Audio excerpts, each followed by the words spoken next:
శుక్లాంబరధరం విష్ణుం శశివర్ణం చతుర్భుజం ప్రసన్నవదనం ధ్యాయేత్ సర్వవిఘ్నోపశాంతయే అని స్వామివారికి నమస్కారం చేసుకుని మనము మన పోతన భాగవతంలో 3వ స్కందంలో చివరికి వస్తూ ఉన్నాము.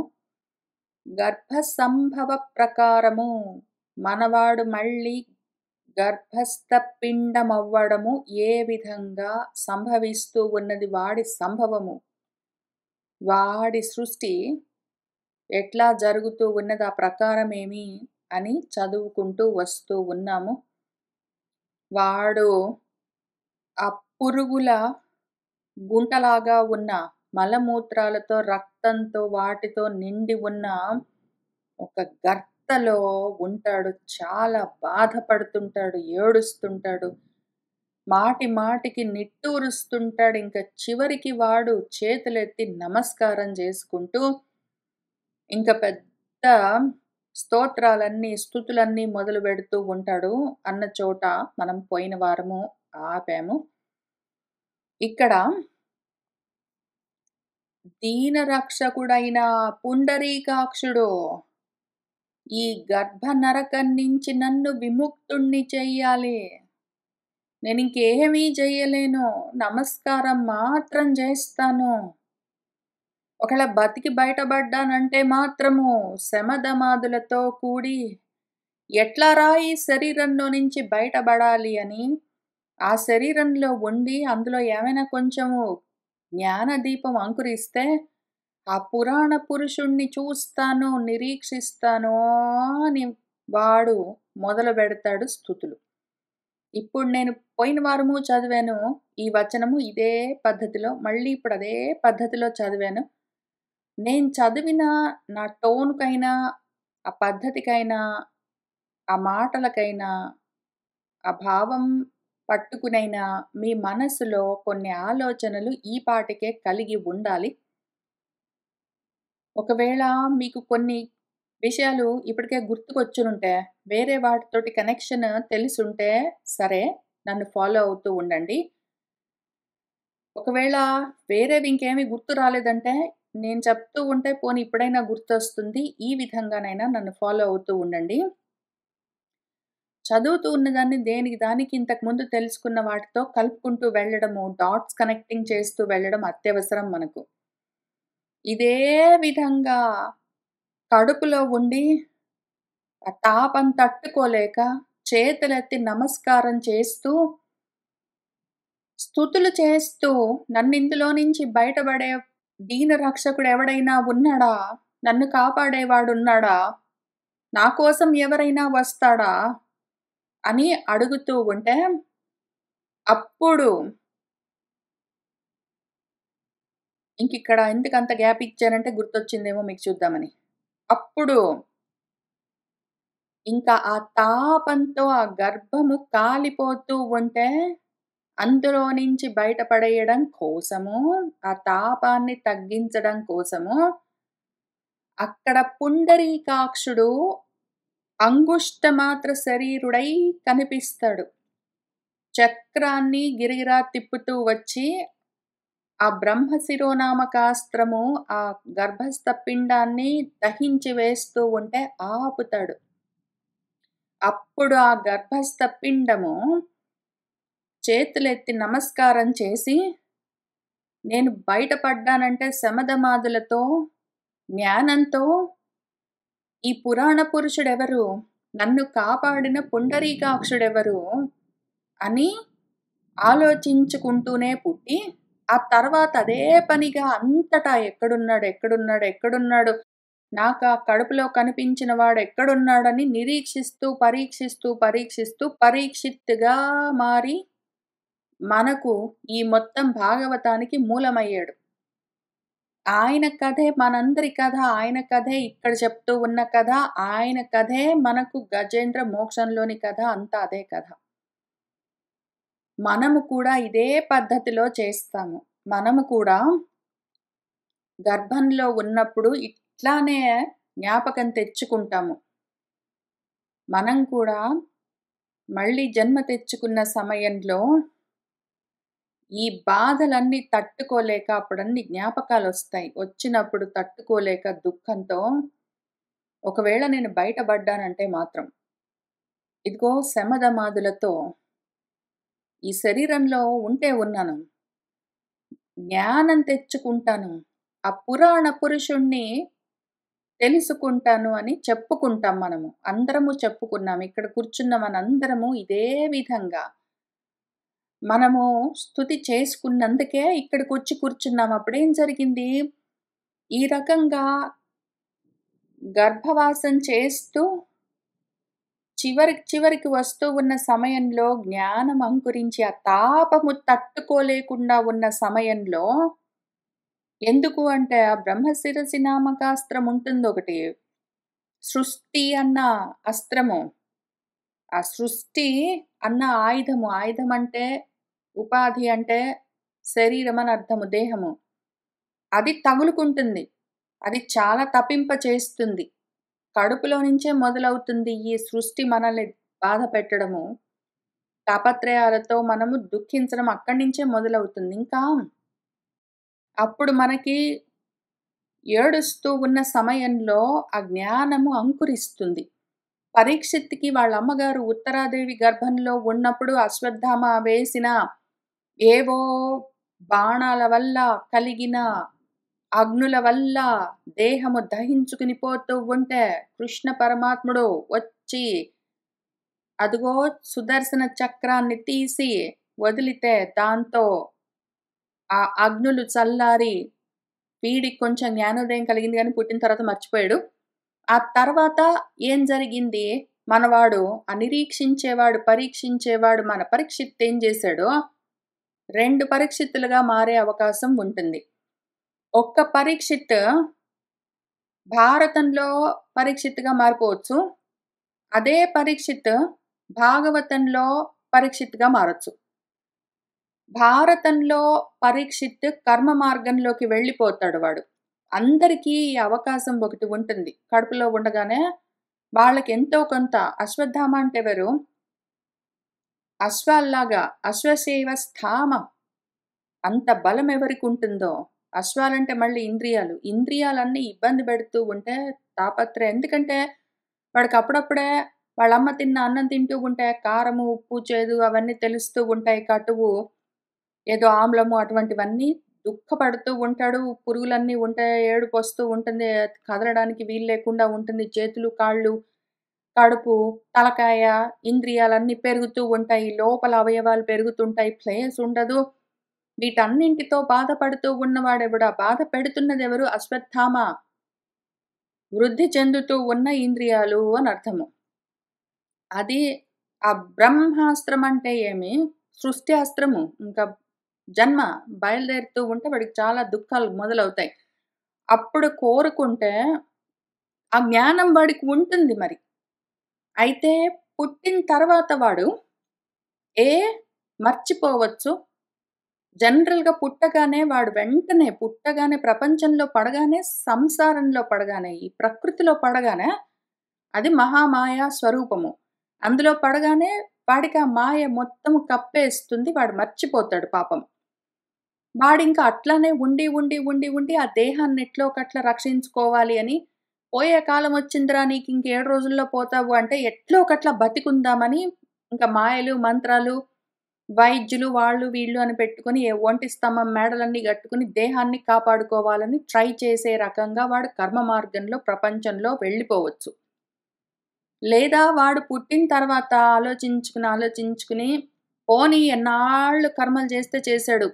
30 ఏళ్ళకో, 40 ఏళ్ళకో, 50 ఏళ్ళకో, 60 ఏళ్ళకో, 70 ఏళ్ళకో, 80 ఏళ్ళకో ఎప్పటికో ఒకప్పటికి వాడికి కొంచెం మళ్ళీ గుర్తొస్తుంది.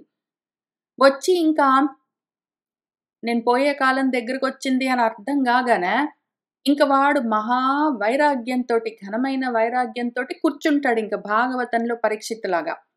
ఇది జ్ఞాన మార్గము. ఆ కడుపులోని వాడికి జ్ఞానము లేకపోలేదు. పుట్టిన తర్వాత ప్రకృతి మాయ వాడిని కమ్మేస్తే, వాడు మొత్తమే శాంతమే మర్చిపోయి భారత పరీక్షిత్‌లాగా వెళ్ళిపోవచ్చు. అట్లానే మళ్ళీ రావచ్చు, మళ్ళీ పుడుతూ, మళ్ళీ పోతూ ఉండొచ్చు.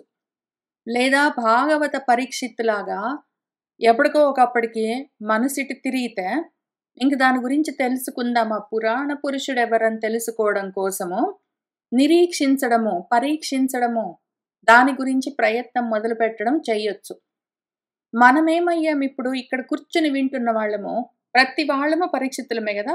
ప్రతి గర్భస్థ శిశువు, ప్రతి గర్భస్థ పిండము పరీక్షిత్తే. ఇప్పుడు మన చుట్టూ ఉన్న చాలా మంది భారత పరీక్షితులైపోతారు. చాలా భాగము నేనెవరన్న ఆలోచన లేకుండా, ఆ జ్ఞానం ఎక్కడెక్కడో మిణుకు మిణుకు అని తెలుస్తూ ఉంటుంది. దాన్నింక పట్టించుకోరు.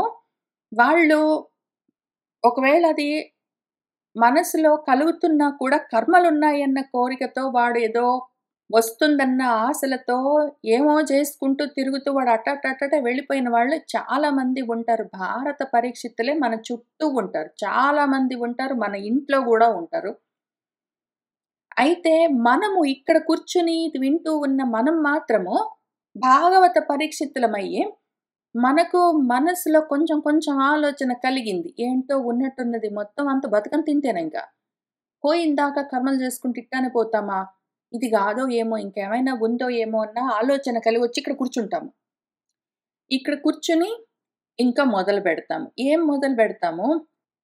వైరాగ్యాన్ని సాధించడానికి ముందుగా ప్రణాళిక మొదలవుతుంది. 2 రకాల వైరాగ్యాలుంటాయి. మనకు అజ్ఞానంతో, భయంతో కూడా వైరాగ్యం కలుగుతుంది. లేదా జ్ఞానంతో వైరాగ్యం కలుగుతుంది. ముందు కనీసము అజ్ఞానంలో ఉంటే ఉన్నాము, భయంతోటైనా వైరాగ్యం కలిగితే బాగానే ఉంటుంది. అవి చాలా అవకాశాలుంటాయి. భయంతోటైనా సరే మనకు వైరాగ్యం కలిగేందుకు అవకాశాలు చాలా ఉంటాయి. ఒకటేంటంటే, ఇదిగో ప్రసవం జరుగుతూ ఉన్న సమయంలో, ప్రసూతి సమయంలో డెలివరీ అవుతూ ఉన్నప్పుడు, ఆ సన్న మలమూత్రాలు విసర్జించే ప్రదేశం నుంచి, మూత్రావయవం దగ్గర నుంచి ఆ సన్న ప్రదేశంలో నుంచి ఒక పెద్ద పిండము బయటికొస్తూ ఉన్నప్పుడు, అందులో నుంచి రక్తాలు, మూత్రాలు, మలాలు ఎన్నైనా బయటకొస్తూ ఉంటాయి. చాలా అసహ్యంగా ఉంటుంది. మావితో పాటు కలిసి చాలా జుగుప్స కలిగించే పరిస్థితి. చూస్తూ ఉన్న వాళ్ళకి చాలా అసహ్యం కలగొచ్చు. అసలా బిడ్డను కంటూ ఉన్న తల్లికి గూడా వద్దురా ఇంకొకసారి ఇటువంటి వేదన అని ఆమెకు గూడా అనిపించొచ్చు. కానీ ఏంటంటే వెంటనే వీళ్ళందరికీ ఆ మాయ కప్పుతుంది.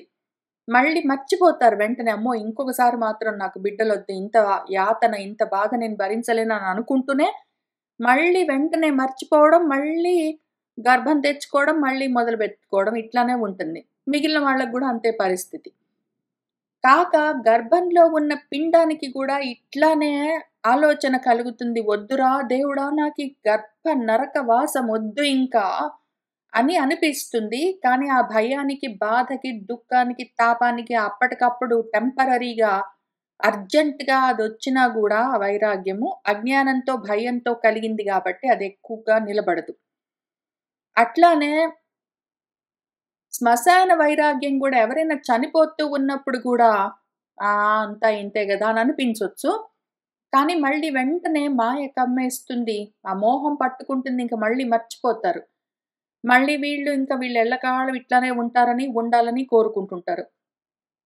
ఆ చనిపోయేవాడు గూడా మరణయాతన, మరణ వేదన అనుభవించి, ఇంకొకసారి మాత్రం నేను ఇటువంటి జన్మల్లోకి రానని అనుకుంటూ కూడా పోయి మళ్ళీ అవే జన్మల్లోకొస్తాడు వాడు. మూడో రకము పురాణ వైరాగ్యం అని ఒకటుంటుంది. పురాణాలు వింటూ ఉంటే, ఇదిగో పురాణాల నిండా ఇట్లా భయపెట్టి చెప్తూ ఉంటే, ఎక్కువగా దాన్ని పెంచి పోషించి ఎంత బీభత్సంగా జెప్తారంటే బ్రతుకు గురించి, చావు గురించి, వాటి గురించి, పుట్టుక గురించి, అమ్మో! వద్దు ఇట్లాంటి జన్మ వద్దు, ఇట్లాంటి చావు వద్దు అని అప్పటికప్పుడు అనిపిస్తుంది పురాణం వింటే. కానీ వెంటనే మళ్ళీ మాయ కప్పేస్తుంది. లేదా అసలు ఈ పురాణాలు వింటే వినబుద్ధి గాకుండా ఉంటాయి గాబట్టి పురాణాల మీదే విరక్తి పుట్టొచ్చు. పురాణం విని మనకు బతుకు మీద, చావు మీద వైరాగ్యం వస్తే వచ్చింది, పోతే పోయింది గానీ, అసలు పురాణమే వినబుద్ధి గాకుండా చెప్తారు గాబట్టి ఒక్కొక్కసారి విషయాలు, పురాణం పైనే అసలు వైరాగ్యం వచ్చి, వినబుద్ధి గాకుండా దానికి దూరంగా ఉండే అవకాశం గూడా ఉంటుంది. ఇన్ని రకాల ప్రసూతి, శ్మశాన, పురాణ, టెంపరరీ, అర్జెంట్ వైరాగ్యాలు కాకుండా, నిలకడగా ఉండే జ్ఞానంతో కూడిన వైరాగ్యాలు ఒకవేళ కలిగితే, అవి నిలబడి ఉంటే, దాంతో ఆ జ్ఞాన జ్యోతితో స్వయం జ్యోతిని, ఆత్మ జ్యోతిని తెలుసుకునేందుకు మనకు అవకాశం ఉంటుంది. దానికోసము మనము నిరీక్షిస్తూ ఉంటాం ఇక్కడొచ్చి కూర్చొని మాటి మాటికి. మన పెద్దలకు, మన పూర్వీకులకు, మన ఋషులకు, మన భగవంతుడికి, మన గురువులకు వీళ్ళందరికీ ఈ విషయం తెలుసు. అందుకని వాళ్ళేం జేస్తారంటే, వీడికి వెంటనే జ్ఞానంతోటి వైరాగ్యం వస్తుందో రాదో తెలీదు. అన్నీ మర్చిపోయి కూర్చున్నాడు. ఆ మాయలో ఉన్నాడు. వీడికి సహాయం చేద్దామని ఏం చేస్తారంటే, చాలా ఎక్కువగా భయపెట్టడానికి ట్రై చేస్తారు. అమ్మో! ఇటువంటి జన్మ వద్దు, ఇటువంటి చావు వద్దు, ఇటువంటి జీవితం వద్దని వాడికి అనిపించేలాగా బాగా భయపెట్టి చూస్తారు. ఆ విధంగా భయానికైనా వాడికి కొంతైనా వైరాగ్యం కలిగి అదొకవేళ నిలబడిందంటే, దాంతో ఒకవేళ జ్ఞానం కలిగితే, ఆ జ్ఞానం వల్ల మళ్ళీ కలిగే వైరాగ్యము స్థిరంగా ఉంటుంది. దానివల్ల వాడికి యాక్చువల్‌గా అది టెంపరరీ, తాత్కాలికంగా, అర్జెంట్‌గా, హఠాత్తుగా వచ్చే వైరాగ్యం గాకుండా, ఒకవేళ ఉన్నది అంటే మాత్రం ఆ జ్ఞాన వైరాగ్యాలతో భక్తి కలిగి, భక్తి జ్ఞాన వైరాగ్యాలతో వాడికి బ్రహ్మభావం తెలుస్తుంది. దానికోసము మనం ప్రయత్నం చేసుకుంటూ ఉన్నాము. ఇప్పుడు భాగవతంలోనే ఒక పరీక్షిత్ గురించి చెప్తూ ఉన్నారు గదా! అప్పుడెప్పుడో కడుపులో కొంచెం కొంచెంగా తెలిసిన విషయము పుట్టిన తర్వాత మర్చిపోయాడు పరీక్షిత్. తర్వాత కొన్నాళ్ళకింకా వెళ్ళిపోతాను చావు దగ్గరకొచ్చిందనగానే ఆయన కూర్చొని మళ్ళీ ఆలోచన మొదలుపెట్టాడు. కానీ అది హఠాత్తుగా చచ్చిపోతాననగానే భయంతో వచ్చిన టెంపరరీ వైరాగ్యం గాదు. ఆయన ఉన్నంత వరకు పాపము పరీక్షిస్తూనే ఉన్నాడు. ఆత్మ గురించి ప్యాసివ్‌గానో, యాక్టివ్‌గానో ఆలోచిస్తూనే ఉన్నాడు మనలాగా. ఇన్నాళ్ళు చదువుకుంటూ, ఉద్యోగాలు చేస్తూ, పెళ్ళిళ్ళు చేసుకుంటూ, పిల్లల్ని కంటూ, వాళ్ళని పెంచుతూ, ఏంటో కర్మలు చేస్తూ ఉండి కూడా మధ్య మధ్యలో ఇదేంటో ఉంది, ఇదేంటో ఉందని మనం ఆలోచిస్తూ ఉన్నాం. అవకాశం రాగానే వచ్చి ఇంకా చాలా డిసిప్లిన్డ్‌గా, క్రమశిక్షణతో వీటి గురించి తెలుసుకోవడానికి, నా గురించి నేను తెలుసుకోవడానికి, హూ యామ్ ఐ? అసలు నేనెవరు? ఆత్మతత్వం అంటే ఏంటని తెలుసుకోవడానికి ట్రై చేస్తూనే ఉన్నాము. మనందరి గురించి ఈ భాగవతం మొత్తం చెప్తూనే ఉన్నది. అయితే భాగవతం వైపుకి రాకుండా భారత పరీక్షితుల్లాగా ఉన్న వాళ్ళని కూడా మరి ఇందులోకి తీసుకొని రావాలి. అంటే 2 మార్గాలున్నాయి. భారత పరీక్షిత్ మార్గము, కర్మ మార్గము. వాడు అటునుంచి అటు ప్రపంచంలోకి వెళ్ళిపోతాడు. అయితే భాగవత పరీక్షిత్ ఆత్మ మార్గము, జ్ఞాన మార్గము. వీడు బాగుపడిపోతాడు. వీడికి మోక్షం ఉంది, వాడికి లేదు అని చెప్పడంతోటి అయిపోలేదు గదా! 2 మార్గాలున్నాయి అని చెప్తే అయిపోలేదు గదా! మన శాస్త్రానికి ఉన్న బాధ్యత దాంతో తీరిపోదు. మన శాస్త్రం కూర్చొని ఇప్పుడు 2 మార్గాలున్నాయని జెప్పాను గానీ, నువ్వు అటు పడిపోయావనుకో, భారత పరీక్షిత్ మోడల్‌లో అటునుంచి అటు ఎళ్ళిపోయావనుకో, మరి నిన్ను కూడా ఇటు తీసుకొని రావాలి గాబట్టి, ఇంక వాడిని భయపెట్టడానికే. పుట్టకన్నా ముందు నుంచే వాడు బతుకంతా ఎట్లా ఉంటుంది? పుట్టిన తర్వాత వాడెట్లా ఉంటాడు? చచ్చిపోయేటప్పుడు ఎట్లా ఉంటాడు? చచ్చిపోయిన తర్వాత వాడిని ఇద్దరు యమభటులు అని భయంకరంగా జూపిస్తారు. ఇద్దరు, 2 అంటే ద్వంద్వాలు. వాడు ద్వంద్వాలతో బతికాడంటే మాత్రం ద్వంద్వాలతోటే పోతాడు. అవే లాక్కుని పోయి వాడిని శోకమోహాలు, కామక్రోధాలు, సుఖదుఃఖాలు, ఆకలి దప్పికలు, రకరకాల ద్వంద్వాలు వాడిని లాక్కొని పోతాయి. మళ్ళీ ఇంకొక జన్మలో కుదేస్తాయి. మళ్ళీ వాడిదిగో గగ్గోలు పెడతాడు. దేవుడా! దీనకు రక్షకుడైన పుండరీకాక్షుడు ఉన్నాడా? నన్ను ఇందులోంచి బయటపడేస్తాడా? ఇంకేమి చేయలేను. నమస్కారం మాత్రం చేస్తాను.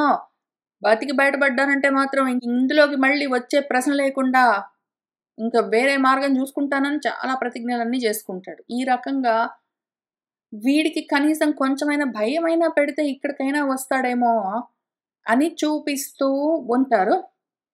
అది విషయము. కాబట్టి అవే మాటలు వాడుతూ ఉంటారు. నిరీక్షించడము. పురాణ పురుషుడు విజ్ఞాన దీపము, శమదమాలు, దీన రక్షకుండైన ఇక్కడేమో మన పరీక్షిత్ గురించి భారతంలో, భాగవతంలో ఇక్కడ జనరల్‌గా నేమ్‌లెస్ క్యారెక్టర్ మనమందరము ప్రతి వాళ్ళం ఇంతే. మనందరి గురించి చెప్తున్నదెప్పుడు? ప్రసూతి వైరాగ్యము కలుగుతూ ఉన్న సమయంలో కొంచెమైనా జ్ఞానాంకురం కలిగితే దాన్ని ఉంచుకో, నిలబెట్టుకో. తర్వాత మళ్ళీ ఎప్పుడైనా నీకొక ఆలోచన కలిగిందంటే పోగొట్టుకోకు అని మన కోసము చెప్తూ ఉన్నారు. గజేంద్ర మోక్షంలో ఇంక వాడు ఆడుకుంటూ, పాడుకుంటూ కాలు ఇరుక్కుంది. ఇంకా తీసుకోలేక వాడు ఎక్కడ మకరంలో. మళ్ళీ ద్వంద్వాల్లో పడతాడు వాడు. అందులోంచి కాలు బయటికి తీసుకోలేక అల్లాడుతూ ఉంటాడు. పోయే కాలం వస్తుంది. ఇంక వాడు ఏడుపు మొదలు పెడతాడు. మళ్ళీ ఆ దీన రక్షకుడైన పుండరీకాక్షుడున్నాడా? నన్ను ఇందులోంచి బయటపడేస్తాడా? ఇంకింతే. ఎప్పుడు చూసినా ఇదే గోల. అసలు మన కథలు, మన గురించి కథలు, కథలుగా ఎట్లా చెప్తూ ఉంటారో వాళ్ళు ఎన్ని కథలైనా చెప్పనివ్వండి.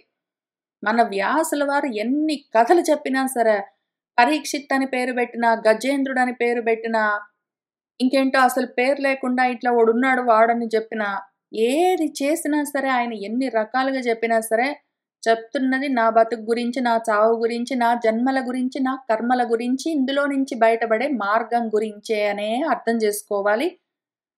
దాన్ని అట్లనే కనెక్టింగ్ చేసుకుంటూ ఉంటేనే ఇది పనికొస్తుంది మనకు. కాబట్టి మనవాడు దీనరక్షకుడున్నాడా, పుండరీకాక్షుడున్నాడా అని మొదలుపెట్టాడు గదా! ఇప్పుడు ఆయన చాలా ప్రతిజ్ఞలు చేసుకుంటున్నాడని చెప్పుకున్నాం గదా! ఆయన గురించి చూద్దాము. అంటే నా గురించి. అప్పుడెప్పుడో నేను పుట్టకన్నా ముందు గర్భస్థ పిండంగా ఉన్నప్పుడు నేనేమనుకున్నాను అని ముందు ఇక్కడ చూద్దాము. తర్వాత పుట్టిన తర్వాత ఏం చేసుకుంటూ వచ్చాను. తర్వాత ఏమవుతుంది. కానీ ఏంటంటే ఈ రకంగా పుడుతూ చస్తూ ఉండే సైకిల్‌లో లేకుండా మనము మన భాగవత పరీక్షిత్‌లాగా ఏదో ఉన్నది ఇంత మాత్రమే గాదు ఇంకేంటో ఉన్నదనొచ్చి ఇక్కడ కూర్చుంటున్నాం గాబట్టి మనకు కొంత భాగ్యం బాగున్నది. మనకు ఆ జ్ఞానము అంకురించే రోజొచ్చింది గాబట్టి, విజ్ఞాన దీపాంకురము మనలో కలిగింది గాబట్టి, పురాణ పురుషుడు గురించి మనం తెలుసుకునే పురాణ పురుషుడంటే ఎవరు? ఈ పురాణాల్లో చెప్పబడుతూ ఉన్న పురుషుడనే గాదు, సనాతనంగా ఉన్న పురుషుడొక్కడే గాదు. అసలన్నింటికి కారణమైన పరాతత్వం ఏమున్నదో, పరమ పురుషుడు, పరం గురించి తెలుసుకోవడం కోసం కూర్చున్నాము. చూసుకుంటూ వెళ్దాము. నెలకొని బహు దుఃఖములకు నాలయమైన ఈ గర్భ నరకము నేను వెడలంజాలా. బహిప్రదేశమునకు వచ్చినన్ అనుపమ దేవ మాయా విమోహితాత్ముండనై ఘోరమైనట్టి సంసార చక్రమందునో పరిశ్రమణశీలినై ఉండవలయును. తాను అదిగాక గర్భంబునందుండు శోకంబు నపనయించి ఆత్మకు అనయంబు సారథి అయిన ఎట్టి రుచిర విజ్ఞానమున తమోరూపమైన భూరి సంసార సాగర ఉత్తారణంబు చేసి ఈ ఆత్మను అరసి రక్షించుకొందును. మళ్ళీ ఉత్తారణంబు అనగానే ఉత్తరాదేవి గర్భము గుర్తుకొచ్చే ఉండాలి మనకి. అవే మాటలు వాడుతారు. అయితే ఆ మహామాయ, మహామోహం ఎట్లా ఉంటుందంటే, అవే మాటలున్నా గూడా ఒక్కోసారి వెంటనే గబగబా కనెక్టింగ్ చేసుకోవడానికి కష్టమవుతుంది. ఆ మాయలో నుంచి ముందు బయటపడాలి. మన వ్యాసుల వారు ఎన్ని కథలు చెప్పినా, కథలన్నిటిని కలిపి చూసుకోగలగాలి. అన్నీ ఒకదాని మీద పేర్చి ఉంటాయి. ఉన్నదంతా ఒకటే కథ. దాని గురించి ఎన్నో కథలుగా, ఎన్నో పేర్లతో, ఎన్నో పద్యాల్లో, ఎన్నో శ్లోకాల్లో చెప్తారు. విషయం ఒకటే. ఉత్తరాదేవి గర్భస్థ పిండం మనము. ఎందుకు అంటే ఉత్తరించే మార్గము మనము. అసలు మనమే ఉత్తరమై ఉన్నాము. మనమే మార్గమై, గమ్యమై ఉన్నాము.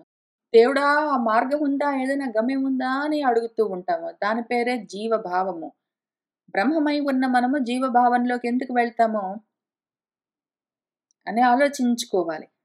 నెలకొని బహు దుఃఖాలకు ఆలయమై ఉన్నది ఈ గర్భము. ఈ గర్భవాస నరకంలో నుంచి నేను బయటికి వెళ్ళలేకుండా ఉన్నాను. వెళ్ళానే అనుకో. ఏమవుతుంది? బయటంతా అనుపమమైన సాటిలేని దేవ మాయ ఒకటి రెడీగా ఉన్నది. ఇక్కడ లేదేంటి? ఇక్కడ కడుపులో అంతా ఉన్నది. ఏదో నా అదృష్టం బాగుండి కొంచెం జ్ఞానం కలిగింది. ఇప్పుడు ఒకవేళ నేను బయటపడ్డానంటే ఆ మహామాయ, ఆ దేవమాయ మొత్తం మళ్ళీ కమ్ముకుంటుంది. పూర్తిగా విశేషంగా, విపరీతంగా మోహంలో పడి ఉంటాను. మోహ స్వరూపమైపోతాను నేను. ఘోరమైన ఆ సంసార చక్రంలో పడతాను. గిరగిరా, గిరగిరా, గిరగిరా తిరుగుతూ ఉంటాను. పరిభ్రమణం చేస్తూ ఉంటాను. పరిశ్రమలన్నీ చేస్తూ ఉంటాను. ఏవో పనకమాలిన పనులన్నీ చేసుకుంటూ కూర్చుంటాను. అదే నా స్వభావంగా ఉంటాను. అట్లా ఉండాల్సొస్తుంది గదా! ఇప్పుడు. అది గూడా గాక గర్భంలో ఉన్న ఈ శోకాన్ని ఇక్కడి నుంచి ఇక్కడికే నేను ఇందులో నుంచి బయటపడే మార్గం ఉందా? మళ్ళీ గర్భంలోకి రాకుండా, ఈ శోకంలోకి మళ్ళీ రాకుండా ఉండే మార్గం ఉందా? ఈ గర్భవాస శోకాన్ని అపనయించి, తొలగించే మార్గమేదైనా ఉన్నదా? ఆత్మకు అనయము ఎల్లప్పుడూ సారథిగా ఉన్న ఆ జ్ఞానము, విజ్ఞానము, రుచిరము, ప్రకాశాలతో ఉన్నది తమోరూపమైన ఈ సంసార సాగరంలో నుంచి నన్ను బయటపడేసేందుకు కారణమై ఉన్నది ఏదున్నదో, దాన్ని చేసి ఈ ఆత్మను అరసి నన్ను నేను రక్షించుకుంటూ ఉంటాను. రక్షించుకొందును. నేనేం చేస్తానంటే, ఇందులోనేమో ఉండలేను. బయట ఇప్పట్లో పడలేను. ఒకవేళ బయట పడితే గూడా వెంటనే నన్ను దేవమాయ కప్పుకుంటుంది. ఇంకప్పుడు ఆ ఘోరమైన సంసార చక్రంలో కర్మలు చేస్తూ తిరుగుతాను. అట్లనే ఉండాల్సొస్తుంది గదా! ఇంకేముంటుంది నా బతుక్కి. కాబట్టి ఈ గర్భశోకాన్ని దూరం జేసుకునే మార్గము జ్ఞానమొక్కటే. ఇప్పుడు ఆ జ్ఞానంతో ఏం జేస్తానంటే, ఈ తమో రూపమైన చీకట్లతో, అంధకారంతో నిండి ఉన్న ఈ జన్మలోకి, సంసార సాగరంలోకి వస్తూ ఉన్న నేను, దాంట్లో నుంచి బయటపడేందుకు మార్గాన్ని చూసుకుంటాను. ఆ మార్గమేమి అంటే, ఆత్మను అరసి, ఆత్మను తెలుసుకున్నానంటే నన్ను నేను రక్షించుకోవచ్చు. ఆ విధంగా చేసుకుంటాను అని వాడు పాపం చెప్పుకుంటాడు. మనమందరము చెప్పుకున్నాము. మనందరము ఇట్లానే తెలుసుకుని, ఆ మాటలన్నీ మనం చెప్పుకున్నాం కాబట్టే ఎంతో కొంత గుర్తున్నది. ఎంత మహామాయ, ఎంత దేవమాయ మనల్ని ఇట్లా బయట మొత్తం అంతా కప్పేస్తూ ఉన్నా గూడా, క్షణకాలము, క్షణంలోనే ఇక్కడ ఇంత వింటాము. ఇంత వింటాం ఇక్కడి నుంచి కదలగానే అటు పక్కన రూమ్‌లోకి వెళ్ళగానే వెంటనే అసలు ఇక్కడ పక్కన రూమ్ ఎందుకు ఇక్కడి నుంచి లేవగానే టేబుల్, డెస్క్ దగ్గర నుంచి వెంటనే ఆ మహామాయ కమ్మేస్తుంది. ఇంకంతే విషయం. మళ్ళీ పరిశ్రమలతో పరిభ్రమణలన్నీ చేసుకుంటూ ఆ సంసార చక్రంలో తిరుగుతూనే ఉన్నా కూడా మళ్ళీ వచ్చి కూర్చుంటాము. ఎందుకు అంటే ఎంతో కొంత జ్ఞానము మనలో పెరుగుతూ ఉన్నది. ఆ విజ్ఞాన దీపాంకురము మనలో నెమ్మది నెమ్మదిగా బలపడుతూ ఉన్నది. దృఢమవుతూ ఉన్నది. పురాణ పురుషుడు ఆ ఆత్మతత్వం తెలుస్తూ ఉన్నది. మనల్ని మనం రక్షించుకోవడం కోసం అందుకని మాటికొచ్చి కూర్చుంటూ ఉంటాము. మరియును ఈ రకంగా లేని వాళ్ళు మన చుట్టూ ఎంతమంది ఉన్నారో చూసుకుంటే అసలిక్కడ చెప్తున్న విషయం తెలుస్తుంటుంది. ఇంత మాత్రం గూడా చేయకుండా ఆ మహామాయలోనే, దేవమాయలోనే ఉండి విమోహితాత్ములై ఒక్కొక్కళ్ళు ఘోరమైన సంసార చక్రంలో తిరుగుతూ అదే బాగుంది అనుకుంటూ, అందులోనే ఎంతో సుఖమున్నది అనుకుంటూ జ్ఞానం గురించిన ఆలోచన లేకుండా తమస్సులోనే చీకట్లలో, అజ్ఞానంలో, అంధకారంలో ఉంటూ ఉన్న వాళ్ళని చూస్తూ ఉంటే, ఉత్తరించే మార్గాన్ని పట్టుకోకుండా దక్షిణ మార్గంలో కర్మలు చేసుకుంటూ ఉన్న వాళ్ళను, ఆత్మను పోగొట్టుకుని అనాత్మల్లో తిరుగుతూ ఉన్న వాళ్ళను మనం చూస్తూనే ఉంటాము. వాళ్ళందరినీ చూస్తూ ఉంటే మనము ఎంతగా భాగవతంలోని పరీక్షిత్తులాగా ఆ గర్భవాసం సమయంలో తపస్సు చేసుకున్నాం గదా! అని తెలుస్తూ ఉంటుంది. మనం కొంచెం గట్టిగానే తపస్సు చేసుకొనుంటాము. ఆ గర్భవాస సమయంలో అందుకనే వచ్చి ఇక్కడ కూర్చుంటాం మనము. పరగుచునున్న దుర్వ్యసన భాజనమై ఘన దుఃఖ మూలమై అరయగా పెక్కు తూంట్లు గలదై క్రిమి సంభవమైన ఎట్టి దుస్తర బహు గర్భవాసముల సంగతి మాన్పుటకై భజించదన్ సరసి జనాభ భూరి భవసాగర తారక పాద పద్మముల్. పరగుచునున్న, ఇదిగో వ్యాపిస్తూ ఉన్న ఈ దుర్వ్యసన భాజనము. భాజనము అంటే పాత్ర. ఉపాధి దేహము, శరీరం అది భాజనం. భోజన భాజనాలు అంటారు. భోజన భాజనం అంటే భాజనం అంటే పాత్ర. భోజన పాత్ర అని అర్థం. అన్నం గిన్నె అని అర్థం. అట్లా మన పాత్ర ఇది. మన పాత్ర, మన దేహము. దాన్ని పాత్ర అంటారు, భాజనం అంటారు, దేహం అంటారు, శరీరం అంటారు. దాన్ని ఉపాధి అంటారు, దాన్ని రాష్ట్రం అంటారు, దాన్ని పురం అంటారు, దాన్ని చాలా పేర్లతో పిలుస్తారు. వాళ్ళు ఏ పేరు పెట్టి పిలిచినా దేహం అని వెంటనే మనకు తెలుస్తూ ఉండాలి. ఈ పాత్ర దాన్ని శరీరం అని ఎందుకు పిలుస్తారు అంటే శీర్యతే ఇతి అని అది శిథిలమైపోతుంది. ఏదైనా సరే, ఏ దేహమైనా సరే శిథిలమైపోతుంది కాబట్టి దాన్ని శరీరం అని పిలుస్తారు. దాన్ని దేహం అని ఎందుకంటారు? అది దహించుకుని పోతుంది కాబట్టి దహ్యతే ఇతి దేహం అని దానికి దేహః అని దానికి వ్యుత్పత్తి ఉన్నది. దహించుకుని పోతుంది, కాలిపోతూ ఉంటుందది. తాపం వేడి వేడిగా ఉంటుంటుందది. ఎప్పటికో ఒకప్పుడు దహించుకుని పోతుంటుంది కాబట్టి అది దేహం అని దానికి పేరు. ఈ దేహము ఆ దేహికి పాత్ర. అంటే దాన్ని హోల్డింగ్ చేస్తుంటుంది. శరీరము ఆ శరీరాన్ని ధరించిన ఆత్మని హోల్డింగ్ చేస్తుంటుంది. కాబట్టి దీన్ని భాజనము, పాత్ర, వెసల్ అని పిలుస్తారు. Vessel, VESSEL. ఈ భాజనం దేనికింతకి ఆత్మని హోల్డింగ్ చేస్తుందని చెప్పాను బానే ఉంది గానీ, అది సగం మాత్రమే నిజము. ఆ ఆత్మ దీన్ని హోల్డింగ్ చేస్తుంటుంది. ఆత్మ అన్నింటికి ఆధారం. ఇందులో కూడా ఉన్నది ఆత్మ అంత మాత్రమే లేదు. కాబట్టి దీంట్లో ఆత్మతో పాటు ఇంకేమున్నాయంటే చాలా ఉంటాయి. దుర్వ్యసనాలన్నీ ఉంటాయి. దౌర్భాగ్యాలని అర్థం. వ్యసనం అంటే కష్టము అనర్థము.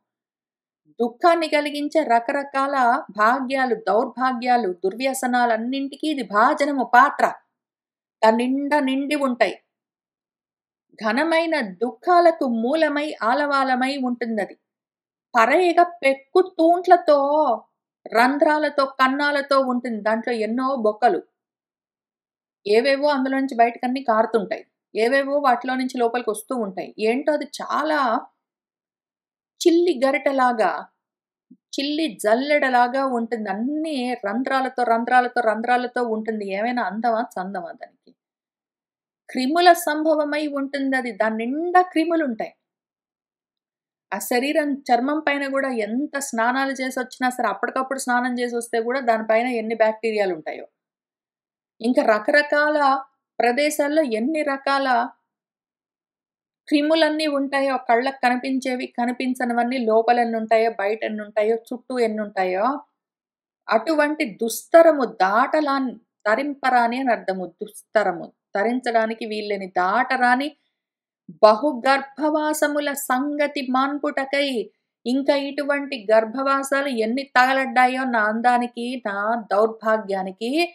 ఇటువంటి దౌర్భాగ్యాల పాత్ర క్రిమి సంభవమై రకరకాల కన్నాలతో, రంధ్రాలతో, చిల్లులతో ఉన్న ఈ శరీరము, దాన్ని తెచ్చే జన్మ, అందుకోసం ఉండే ఈ గర్భవాసము, వీటితో సంగతి అంటే సాంగత్యం, కూడి ఉండడాన్ని మాన్పుటకై ఆ కనెక్షన్ కట్ జేయడం కోసము సరసిజనాభుడి యొక్క భూరి అత్యధికమైన భవసాగర తారక పాద పద్మములను, భవములు అంటే జన్మలు.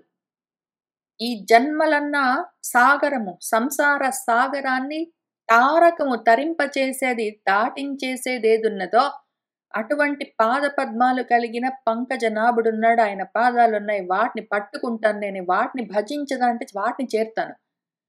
ఆత్మను చేరానంటే అనాత్మలో సంగతి నాకు మానుతుంది. అట్లా ప్రయత్నం చేసుకుంటానని వాడికప్పుడు ఆలోచన కలిగింది. నాకప్పుడు ఆలోచన కలిగింది గాబట్టే మళ్ళీ ఇక్కడొచ్చి కూర్చున్నాను. నాకా ఆలోచన కలగ్గానే భాగవత పరీక్షిత్తుకు శుక మహర్షి కలిగినట్టు నాకు కూడా ఇటువంటి బ్రహ్మజ్ఞానులందరూ, జగద్గురువులందరూ కలిగారు. వాళ్ళు నన్ను కూర్చోబెట్టుకుని ఇదిగో ఇట్లాంటి ఉపదేశాలన్నీ చేస్తూ ఉన్నారు. కాబట్టి నాకిది తరుణోపాయం. నాకొక్కదానికే కాదు మళ్ళీ. నాకొక్కదానికే కాదు. గర్భవాసం చేసి, ఇదిగో ఇవన్నీ తెలిసి నేను అందులోకి బయటపడుతున్నాను. ప్రపంచంలో పడ్డానంటే మాయ కమ్ముకుంటుంది. అన్నీ మర్చిపోతాను. కానీ అయినా గూడా ఎంతో కొంత గుర్తున్నదంటే మాత్రం మిగిలిందంతా జ్ఞాపకం తెచ్చుకుంటానని అనుకున్నాం కాబట్టే ఇక్కడికొచ్చి కూర్చున్నాము. అని కృతనిశ్చయుడై ఏచిన విమల జ్ఞాని అగుచు జీవుడు గర్భంబున వెడల నొల్లకుండన్ చనియడో నవమాసములును జననీ అంతన్. అమ్మా, ఆ రకంగా వాడు కృత నిశ్చయుడవుతాడు. ఒక గట్టి నిర్ణయం తీసుకుంటాడు పాపము. ఏచిన విమల జ్ఞాని అవుతాడు వాడు. అంతకంతకు వృద్ధి చెందుతూ ఉన్న నిర్మలమైన జ్ఞానంతో ఉన్నవాడవుతాడు. వాడికి ఆ డెలివరీ టైం వచ్చిన దాకా కూడా ఈ జ్ఞానం ఇంకా పెరుగుతూ ఉంటుంది వాడిలో. ఎందుకు అంటే సుదర్శన చక్రాన్ని చూస్తాడు. మన పరీక్షిత్ ఏం చూశాడు? ఉత్తరా గర్భంలో ఉత్తరించిపోవాలి అన్న ఆలోచన వాడికి కలిగినప్పుడు ఆ ఉత్తరా గర్భంలో వాడేమి చూశాడు? సుదర్శనాన్ని చూశాడు. సుదర్శనము ఆత్మ దర్శనం చేస్తాడు వాడు ఆ సమయంలో.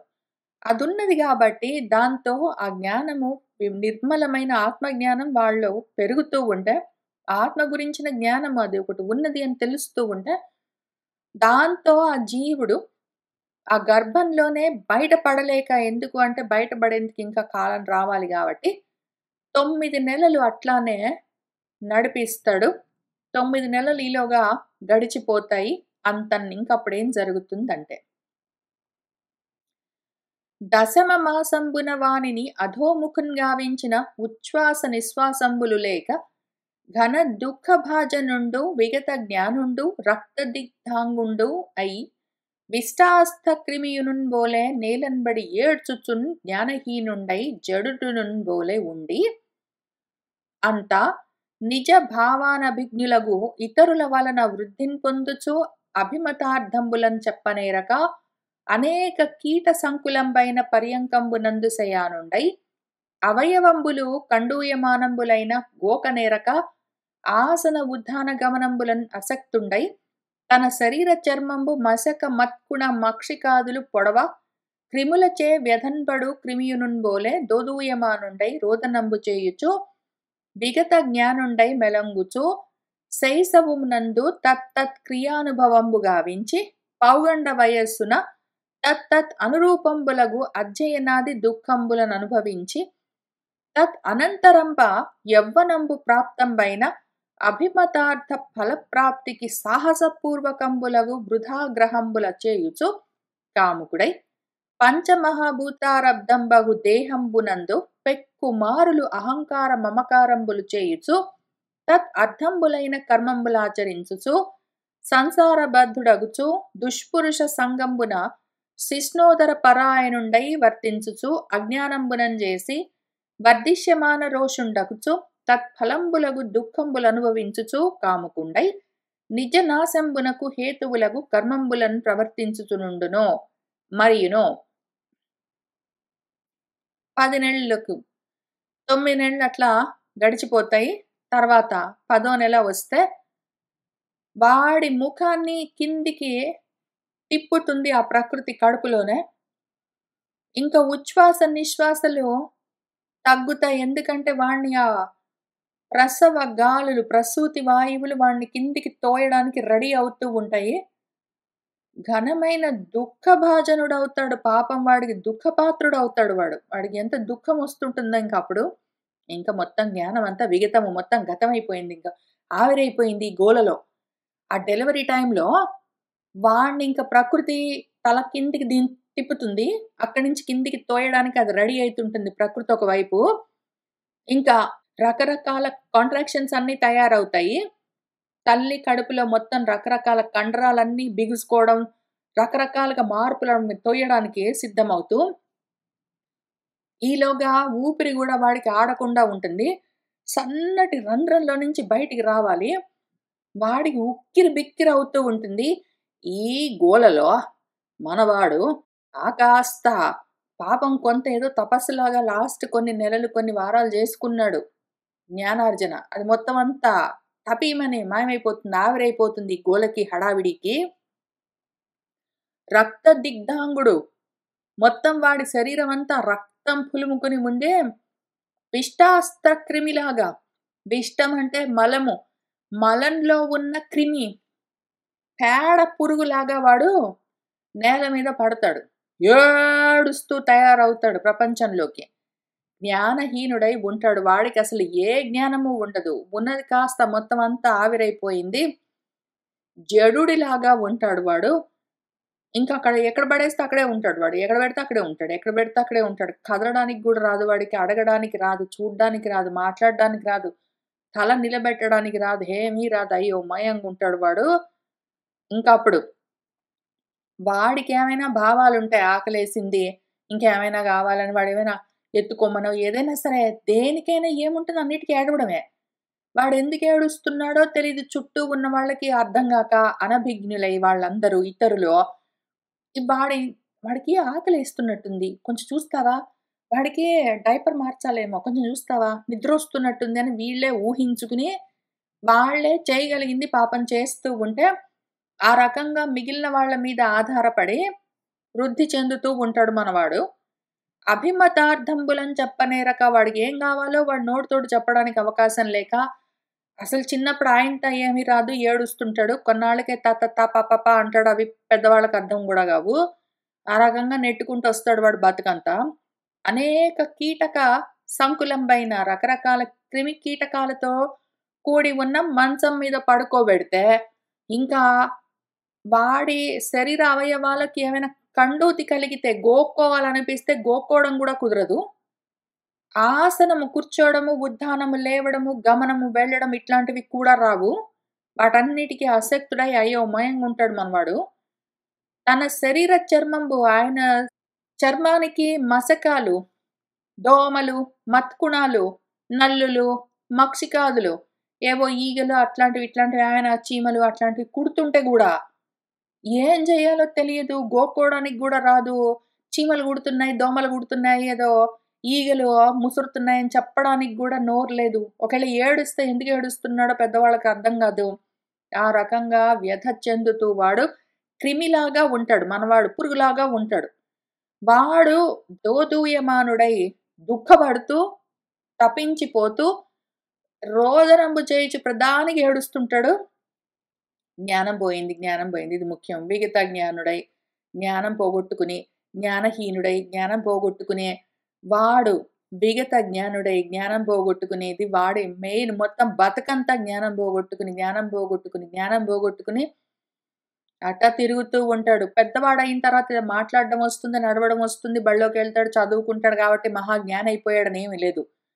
ఆత్మజ్ఞానం లేకుండా వాడు విగత జ్ఞానం అంటే ఏమి? జ్ఞానం నశించి ఉండడం అంటే ఆత్మజ్ఞానం నశించి ఉంటాడు వాడు. అట్లా మెలుగుతూ ఉంటాడు. ఏదో నెట్టుకొస్తుంటాడు వాడు బతుకంతా. ఆ రకంగా శైశవము శిశువుగా ఉండడం అయిపోయిన తర్వాత అమ్మయ్య ఒకటయిపోయిందనుకుంటే వెంటనే నెక్స్ట్ తత్తత్ క్రియానుభవంబు కావించి ఇంకా శైశవ దశలో శిశువుగా ఉన్నప్పుడు ఏవేవో ఉంటాయి మరి వాటి అనుభవాలన్నట్ట ఉంటాయి. వాటిని అనుభవిస్తూ పావుగండ వయసుకొస్తాడు పాపం నెమ్మదిగా. ఏదో బాల్యావస్థకొస్తాడు. ఇంక లేస్తుంటాడు, దూగాడడం, అడుగులేయడము. ఇంక ప్రతిదానికి వీళ్ళకి పెద్దవాళ్ళకి అదో ముద్దు. ప్రతిదానికి అదో అందం అనుకుంటారు. వాడి ప్రాబ్లమ్స్ వాడికుంటాయి పాపం చెప్పడానికి నోరు లేకుండా. దానికి అనురూపమైన పావుగండ వయసుకి సరిపోయిన ప్రాబ్లమ్స్ వాడికి అప్పుడు మళ్ళా ఉంటాయి. వాడికి ఈ బాల్యావస్థలో శైశవమే నయం యాక్చువల్‌గా. ఇప్పుడు శైశవంలో నల్లులు, పిల్లులు ఏవో మన దోమలు అట్లాంటివన్నీ కుడుతుంటే గూడా చెప్పడానికి లేక, వాడు నోరు లేక, ఆకలేస్తే చెప్పడానికి లేక, గోక్కోవడానికి లేక, దుప్పటి కప్పుకోవడానికి లేక, అట్టా నడవడానికి లేక, కూర్చోడానికి లేక అవస్థ పడి, హమ్మయ్య! నేను పెద్దవాడినయ్యాననుకో, 3, 4 ఏళ్ళొచ్చాయంటే, ఇంకా హాయిగా నా అంతట నేను నడవచ్చు, నా అంతట నేను అన్నం బెట్టు అని అప్పప్పనో, అత్తతనో అనొచ్చు అని వాడనుకుంటే, కొంచెం పెద్దవాడై వాడికి అమ్మమ్మ, తాత అని అనడం వచ్చిందనగానే బడిలో జాయిన్ చేపిస్తారు పెద్దవాళ్ళు. అమ్మ! వీళ్ళతోటి తలకాయ నొప్పి. నాకు వద్దురా ఈ చదువంటే, ఆహా! అధ్యయనాది దుఃఖాలంతా ఇంత గాదు. చదువు, చదువు, చదువుకో. ఏమట్టా కూర్చున్నావు? లే హోంవర్క్స్ ఉన్నాయి. స్కూల్‌కెళ్ళవా? లేట్ అవుతుందే. ఎగ్జామ్స్ ఉన్నాయి. చదువుకో. చదువుకోకపోతే ఏమవుతావని ఈ గోలతో, ఈ రందితో వాడి బతుకంతా పసప్పుడు మొత్తం టీనేజ్ అంతా అట్టానే పోతుంది. ఇంకా తర్వాత మాత్రం అంతా బాగుంటుంది. ఇంతవరకే. ఓన్లీ స్కూల్‌లో ఉండి చదువుకున్నానంటే చాలు. ఆ తర్వాత ఇంకా ఇంకెవరు చెప్పినా నేను ఇనక్కర్లేదు. అప్పుడు నేనే పెద్దవాడినయ్యాననుకో, అప్పుడు నా ఉద్యోగం నాకొస్తుంది. అప్పుడు నా సంగతి నేను చూసుకుంటాను. ఇంకెవ్వరు అజ్జె, ఇజ్జె అని చెప్పాల్సిన అవసరం లేదని పాపం వాడు చాలా అనుకుంటాడు. ఆ టైంకి అమాయకం. ఏమవుతుంది తదనంతరం వాడు యవ్వనంలోకొస్తాడు. అపిమతార్థ ఫలప్రాప్తికి ఇంకా సాహసపూర్వాలైన వృధా ప్రయత్నాలన్నీ చేసుకుంటూ కూర్చుంటాడు. వాడు తర్వాత సుఖంగా చచ్చాడేంటి? వాడు యవ్వనంలోకొస్తాడు. ఇంక ఏవో కోరికలున్నాయి తీర్చుకుంటాను. ఆ ఫలాలు గావాలి, ఈ ఫలితాలు గావాలి, ఈ రిజల్ట్స్ గావాలి అనుకుంటూ వాడు దానికోసం సాహసాలతో కూడిన ఏవో వృధా ప్రయాసలన్నీ జేసుకుంటూ ఉంటాడు. కాముకుడవుతాడింకా. కామంతో ఉంటాడు. కోరికలు ఎక్కువవుతుంటాయి వాడికి. మంచి జాబ్ రావాలి, మంచి పెళ్లి గావాలి, మంచి ఇల్లుండాలి, మంచి కారుండాలని కోరికలెక్కువవుతాయి. పంచమహాభూతాలతో కూడి ఉన్న ఈ దేహం ఇది ఊరుకుంటుందేంటి? దాన్ని జూసుకుని, ఆ దేహాన్ని జూసుకుని ఇంకా మురిసిపోతుంటాడు మనవాడు. ఎన్నో సార్లు ఇంకా ఆ దేహాన్ని జూసుకుంటాడు. అహంకారం ఇదే నేను, నేను అని ఆ దేహాద్యభిమానాలు పెట్టుకుంటాడు. ఆ దేహానికి సంబంధించిన విషయాలన్నిటితోటి నా పెన్ను, నా దుప్పటి, నా ఏదో దిండు అనుకుంటూ గూడా ప్రతి దానికి నాది, నాది అన్న మమకారము, ఈ దేహము నేను, నేను అన్న అహంకారంతో ఉంటాడు. ఇంక దాని కోసం వాడు కర్మలు జేసుకుంటూ, కర్మలు జేసుకుంటూ, కర్మలు జేసుకుంటూ మనవాడు సంసారంలో గట్టిగా బద్ధుడై ఉంటాడు. దుష్పురుషులతో ఇదే రకంగా సంసారంలో బడి ప్రవర్తిస్తున్న వాళ్ళతో సాంగత్యాలన్నీ బెట్టుకుంటాడు. అంటే ఆ కారండి ఈ మధ్యన ఈవీ కారొచ్చింది చాలా బాగుంది అనుకుంటూ ఇంక వీటి గురించే మాట్లాడుతుంటాడు. ఆత్మ గురించిన ఆలోచన మాత్రం ఉండదు వాడికి. రెండుంటాయి వాడికి. శిశ్నము, ఉదరము ఇంకింతే రెండే 2. ఉదరపరాయణుడు ఎంతసేపు పొట్టగూటి కోసం ప్రయత్నాలు జేసుకుంటాడు. అది గాగానే వెంటనే శిశ్నము ఇంక బిడ్డల్ని కనడం కోసము కోరికలు. బిడ్డల్ని కందామా, తెచ్చుకొని వండి పెట్టుకొని మింగుదామా. ఇంక ఈ రెండే పనులు. రెండే ఇంకేమీ ఉండవక్కడ. ఈ పరాయణుడై ఉంటాడు వాడు. అట్లనే ప్రవర్తిస్తూ ఉంటాడు. అజ్ఞానం, అజ్ఞానం, అజ్ఞానం ఎన్ని సార్లు రాసారో ఈ ఒక్క బుజ్జి పారాగ్రాఫ్‌లోనే. ఈ అజ్ఞానంతోటి వాడు ఈ అజ్ఞానంతోటి ఏమవుతుంది నెక్స్ట్ వాడు కామాత్ముడవుతాడు గదా! కామం కాగానే ఏమవుతుంది మనకి వెంటనే కోపం. కామం గాగానే కోపం. ధ్యాయతో విషయాన్ పుంసః సంఘాతేషు ఉపజాయతే సంఘమయిందా?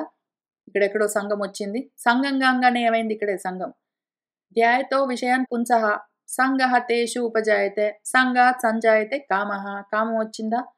కామాత్ క్రోధోభిజాయతే అది గూడా వచ్చేసిందా? ఇంక అంతే వాడు కిందికెళ్ళిపోతూ ఉన్నాడు. ఆత్మ నాశనం చేసుకుంటూ, ఆ ఫలాలన్నీ అనుభవిస్తూ, దుఃఖాలన్నీ అనుభవిస్తూ, కాముకత్వంతో కోరికలు, కోరికలు, కోరికలు ఏదో కావాలి వాడికి. ఎంత ఉన్నా తీరదు. వాడి ఆత్మ నాశం కోసము ఎక్కడికొచ్చాము? మళ్ళీ చెప్పుకుందామా మొత్తం పద్యాలు 2 ఉన్నాయి. ధ్యాయతో విషయాన్ పుంసః సంగః తేషు ఉపజాయతే సంగాత్ సంజాయతే కామః కామాత్ క్రోధోభిజాయతే క్రోధాత్ భవతి సమోహః సమోహాత్ స్మృతి విభ్రమః స్మృతిభ్రంశాత్ బుద్ధినాశః బుద్ధినాశాత్ ప్రణశ్యతి సర్వనాశము. ఆత్మ నాశం చేసుకుంటాడు. దానికి కావలసిన సకల పనకమాలిన అసత్కర్మలన్నీ చేసుకుంటూ ప్రవర్తిస్తూ ఉంటాడు వాడు.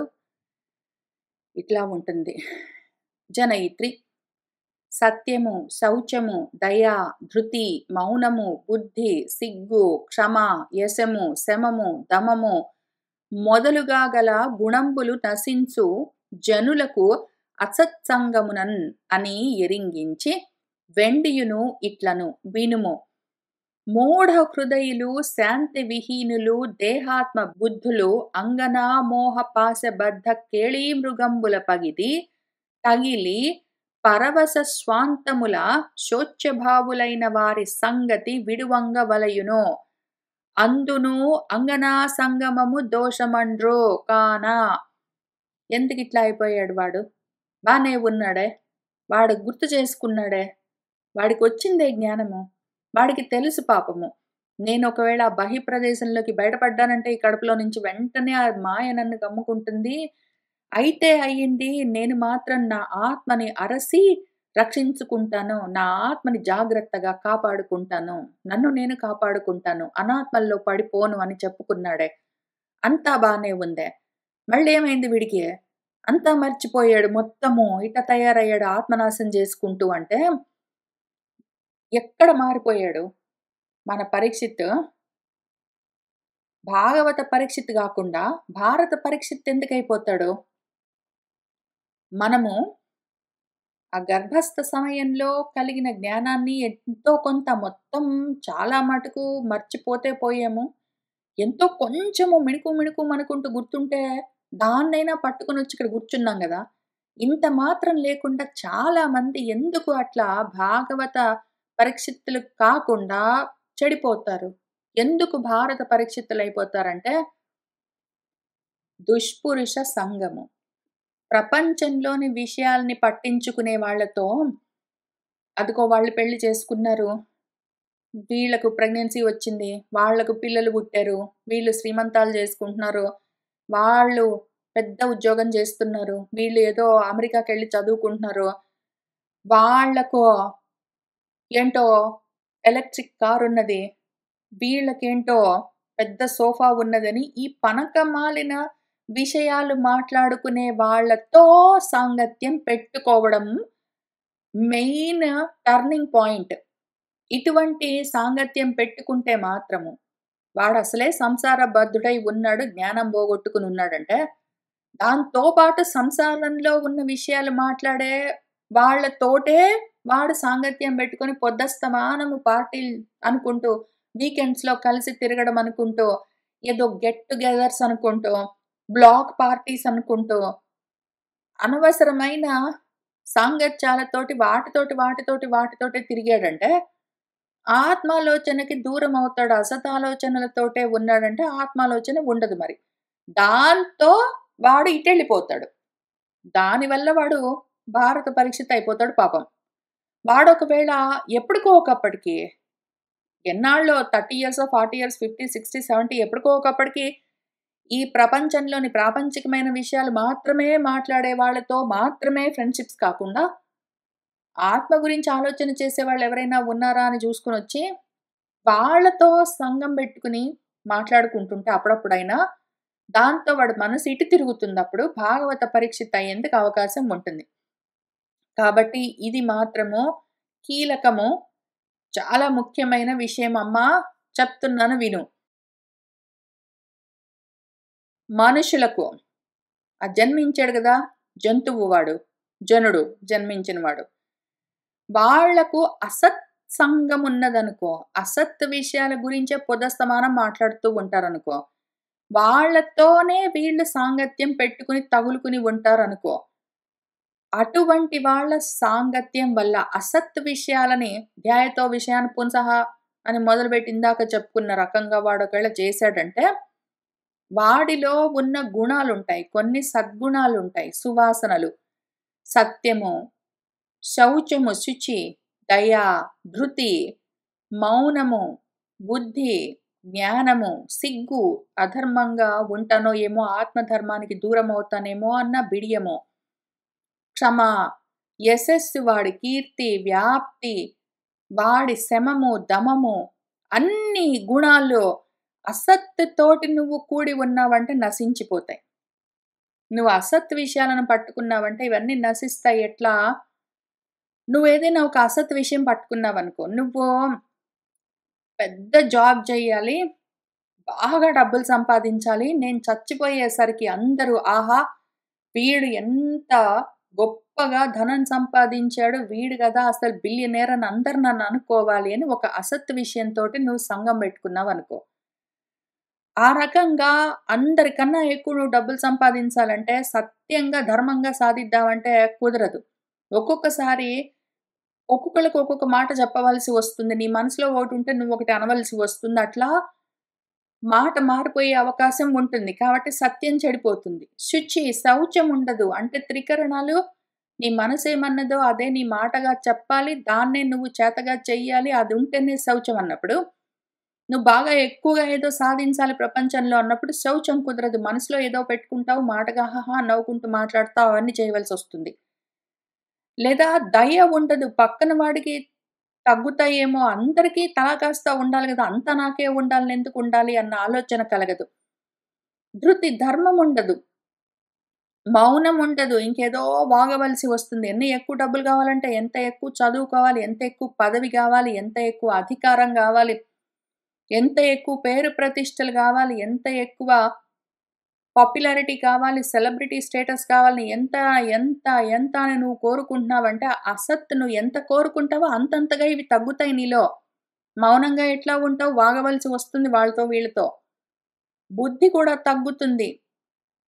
ఆ జ్ఞానము తగ్గిపోతూ ఉంటుంది. అసత్ జ్ఞానం పెరుగుతూ ఉంటుంది. సిగ్గు కూడా ఉండదు మరి. నువ్వు ఏది కోరుకుంటావో అది సంపాదించుకోవడం కోసం నువ్వు ఎన్ని పాట్లైనా పడతావు. క్షమ ఉండదు. సహనము, ఓర్పు ఉండదు.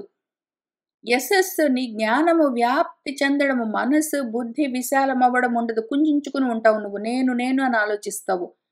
శమధమాలెందుకుంటాయి? దేహము, మనసు, ఇంద్రియాలు వీటిని నిగ్రహించడం ఉండదు. ఇంకా అవన్నీ పరిగెడుతూనే ఉంటాయి. అన్ని రకాల గుణాలు నీలో ఉండవలసినవన్నీ తగ్గిపోతాయి నువ్వు అసత్తును పట్టుకున్నావంటే మాత్రం.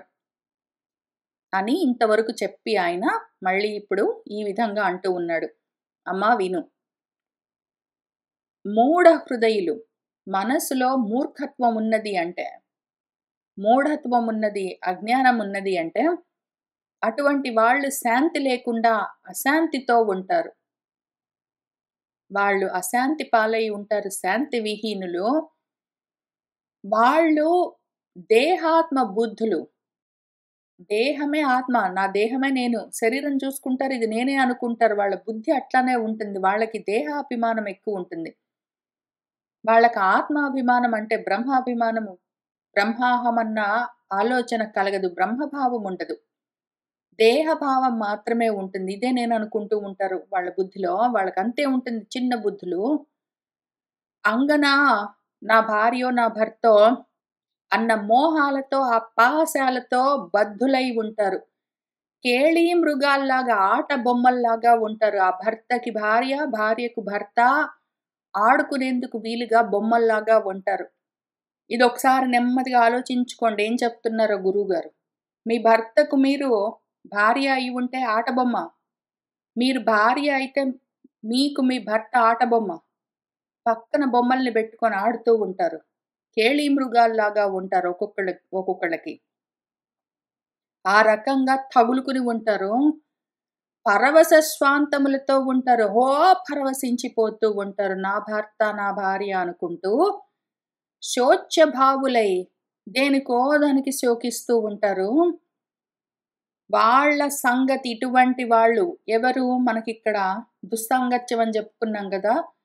దుష్పురుష సాంగత్యం అంటే ఏమి అని డిఫైన్ చేస్తున్నారు. ఎవడైతే జ్ఞానం లేదు, అశాంతులతో ఉంటాడు. మా భార్య అండి ఏం చేసిందంటే అండి, మా ఆయనంటే ఏమన్నాడంటే అండి అనుకుంటూ చెప్తారు. వాళ్ళ ఇంట్లో విషయాలన్నీ మాట్లాడుతూ ఉంటారు. ఆ దేహం చూసుకొని మురిసిపోతూ ఉంటారు. ఆ దేహాలకి ఆ ఫోటోలు చూసుకుంటుంటారు మాటి మాటికి.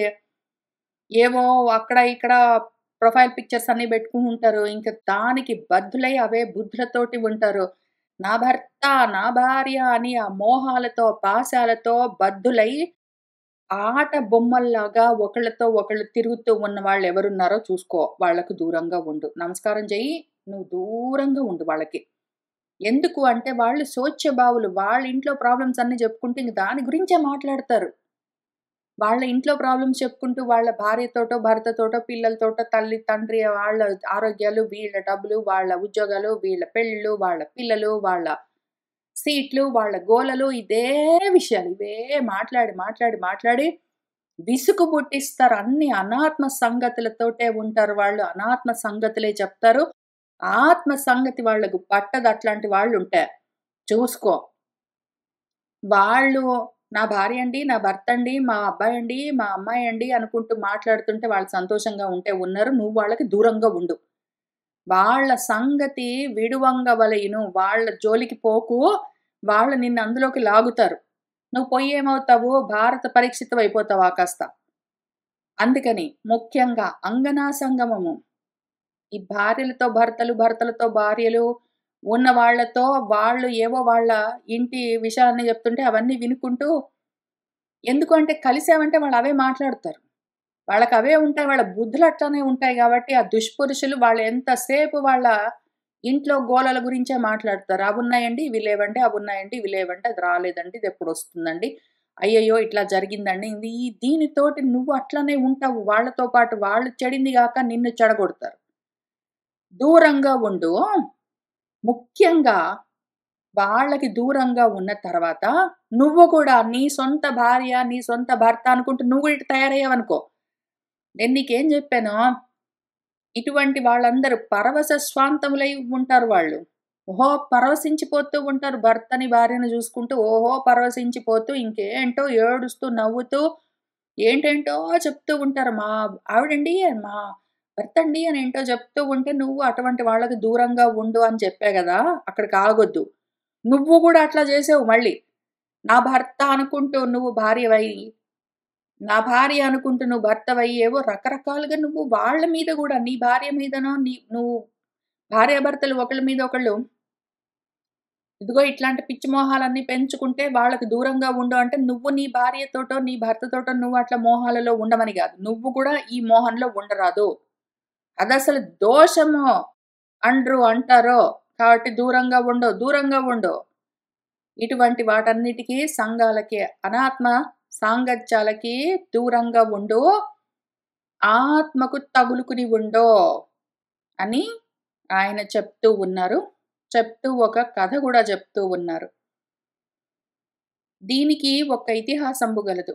తొల్లి ఒకనాడు ప్రజాపతి తన కూతురైన భారతి మృగీరూపధారిణి అయి ఉండన్ జూసి, తదియ రూపరేఖ విలాసంబులకు నోటువడి వశీకృతాంతరంగుడగుచు విగతత్రపుండును అయి తానును మృగరూపంబు నొంది తత్ అనుధావనంబు హేయంబు అని తలంపక ప్రవర్తించన్ గావున అంగనా సంగమంబు వలువదో అస్మదీయ నాభి కమల సంజాత చతుర్ముఖ నిర్మిత మరీచి ఉద్భూత కశ్యపాది కల్పిత దేవ మనుష్యాదులందు మాయాబలంబునన్ కామినీ జన మధ్యంబున విఖండిత మనస్కుండు కాకుండా పుండరీకాక్షుండైన నారాయణ ఋషికిందక్కనన్యులకు ఎవ్వరికిన్ తీరదో అని వెండియును. ఇట్లనియే ఎందుకు దూరంగుండు, దూరంగుండు, దూరంగుండో అది దోషము.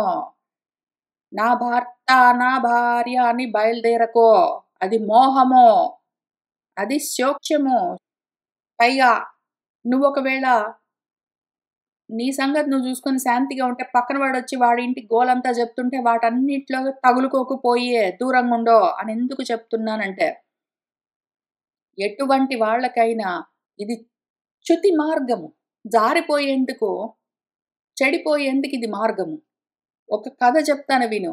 ఒకానొక సమయంలో ప్రజాపతి బ్రహ్మదేవుడు ఆయన కూతురైన భారతిని చూసాడు. ఆమె ఆ సమయంలో ఏదో జింక రూపంలో ఉంటే, ఈయన గూడా చూసి ఆ రూపాన్ని, ఆ రూప సౌందర్యాన్ని చూసి, ఆ విలాసాన్ని వాటిని చూసి ఓటుపడి మనసు చెదిరిపోయి ఆయన ఓడిపోయి వివశీకృత అంతరగుడు ఆయన మనసంతా వివశమయ్యి విగతత్రపుడు సిగ్గు లేకుండా ఆయన గూడా ఒక జింక రూపాన్ని ధరించి అట్లా తన కూతురైన భారతి జింక రూపంలో ఉంటే తను గూడా జింక రూపాన్ని ధరించి వెంటపడి పరిగెత్తడము హేయము.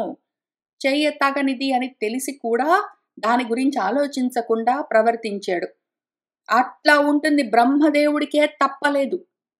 అట్లాంటి మహామాయ అన్నింటికన్నా ఎక్కువగా మోహాన్ని కల్పించేదేది నా భర్త, నా భార్య అనుకున్నావంటే మాత్రం ప్రేమ అన్న మహామోసమది.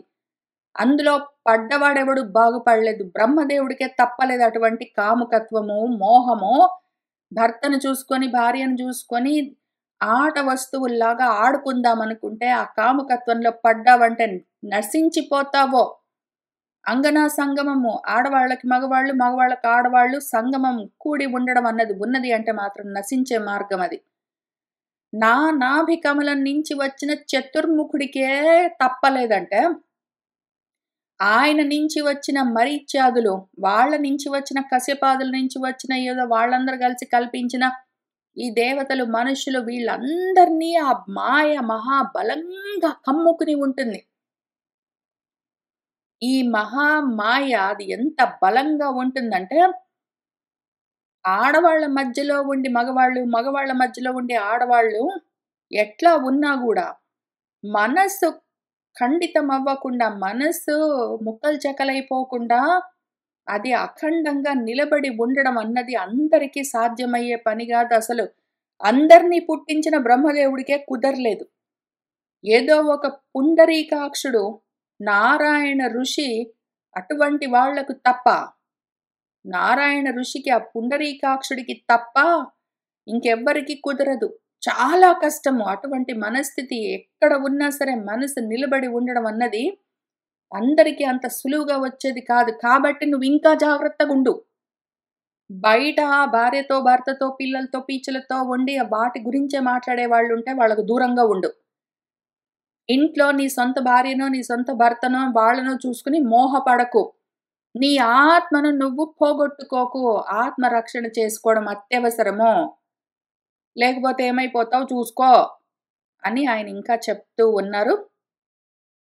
తర్వాత పద్యం నుంచి మనం వచ్చే వారం కలిసి కూర్చుని చదువుకుంటూ ముందుకు వెళ్తాం. ఇవాళకి ఇక్కడికి ఆపుతున్నాను. సర్వం శ్రీకృష్ణ పరబ్రహ్మ పాదారవిందార్పణమస్తు.